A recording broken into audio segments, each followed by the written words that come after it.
Selamat petang, salam sejahtera. Ini yang mengejutkan kita. Ada harapan PRU 15 akan dibatalkan serta-merta.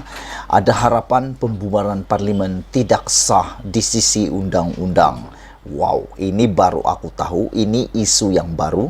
Yang baru aku tahu petang ini bahwa rupa-rupanya ada sedikit kesilapan di dalam pembubaran parlimen yang telah diumumkan oleh Perdana Menteri Ismail Sabri Yaakob. Apa kesilapannya?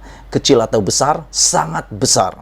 Ikuti terus ulasan ini supaya kamu tahu rupa-rupanya ada kesilapan besar di dalam pembubaran parlimen oleh Ismail Sabri Yaakob yang mungkin akan membawa kepada pembatalan pembubaran tersebut dan seterusnya menyebabkan parlimen tidak terbubar. Saudara-saudara sekalian, ianya ada kaitan dengan yang di Pertuan Agong dengan kabinet bersama dengan Perdana Menteri. Hari ini, saudara-saudara yang dihormati sekalian, seorang ahli parlimen yaitu daripada Klang menyaman Perdana Menteri dan memohon supaya menghalang SPR mengadakan PRU 15. Penyandang parlimen Klang Charles Santiago memohon perintah mahkamah untuk menghentikan pilihan raya ke-15 daripada diadakan pada tahun ini.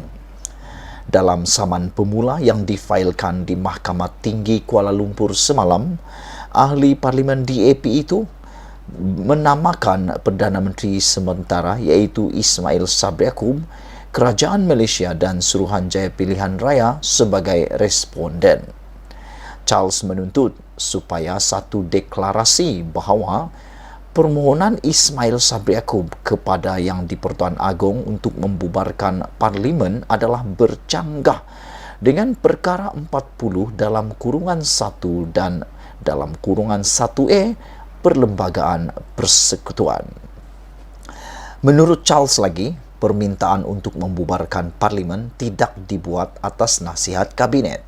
Oleh itu, terbatal dan tidak sah. Wow, inilah dia satu kesilapan besar yang kalau diterima oleh mahkamah boleh memudaratkan pembubaran parlimen atau boleh membatalkan pembubaran parlimen kerana menurut akta atau perkara 40 dalam kurungan 1 dan kurungan 1A ini,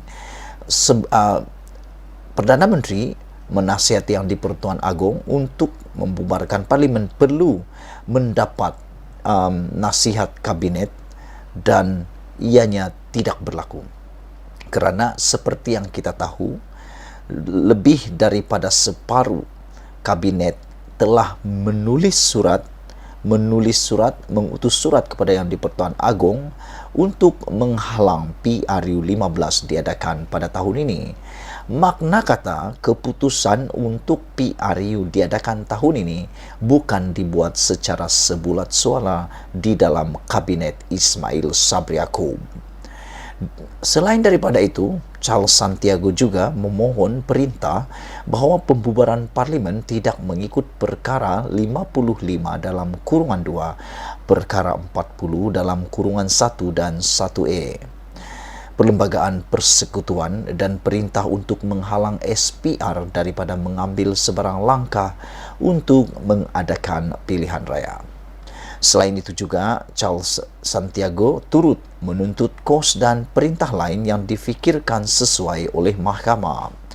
Dalam afidavit itu, Charles memetik musim tengkujuh dan risiko banjir seterusnya sebagai alasan untuk menghalang pilihan raya. Kawasan saya di Klang yang mempunyai 210,662 pengundi adalah antara yang paling teruk dilanda banjir Disember lalu yang menyaksikan sekurang-kurangnya 54 korban dan sekurang-kurangnya 71,000 orang kehilangan tempat tinggal di Semenanjung, Malaysia, katanya lagi. Charles seterusnya mengambil maklum amaran yang dikeluarkan oleh Jabatan Meteorologi Malaysia mengenai risiko banjir semasa musim tengkujuh pada November dan Disember. Dalam afidavit itu, Charles menegaskan bahawa Banyak parti politik kecuali UMNO menentang mengadakan pilihan raya tahun ini kerana risiko banjir. Malah 12 menteri daripada PAS dan Perikatan Nasional telah menulis surat kepada Agong menyatakan tidak bersetuju dengan pilihan raya yang diadakan tahun ini.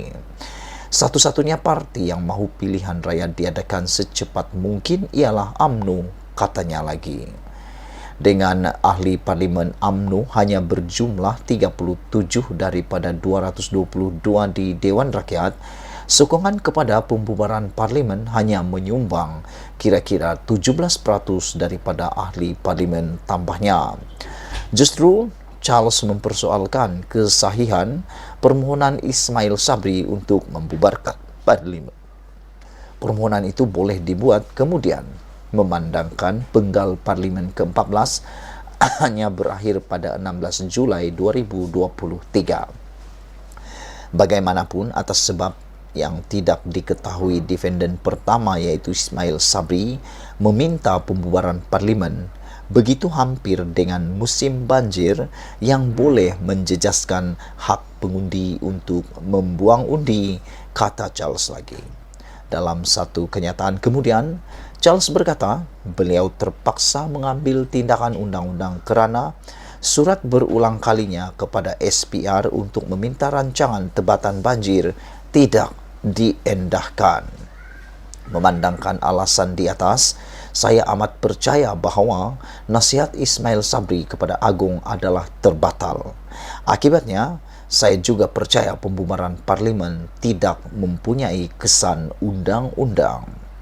Dengan memfailkan saman pemula, saya ingin menyatakan secara mutlak bahawa saya tidak mencabar kuasa yang di-Pertuan Agong, tetapi hanya nasihat yang diberikan oleh Ismail Sabri. Peguam Surendran Anand mewakili Charles dalam kes itu dan perbicaraan telah ditetapkan di hadapan Hakim Ahmad Kamal pada 29 Oktober di Mahkamah Tinggi Kuala Lumpur.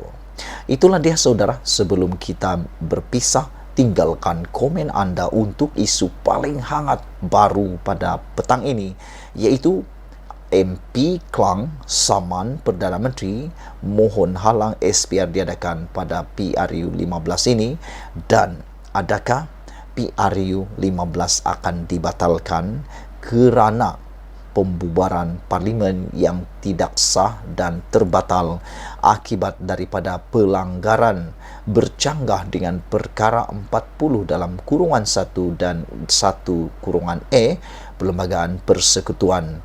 Hal ini kerana permintaan untuk membubarkan parlimen tidak dibuat atas nasihat kabinet, oleh itu terbatal dan tidak sah, kata Charles Santiago dalam samannya. Sekian dulu Malaysia kita punya, kita jaga sama-sama cintai Malaysiaku. Bye-bye.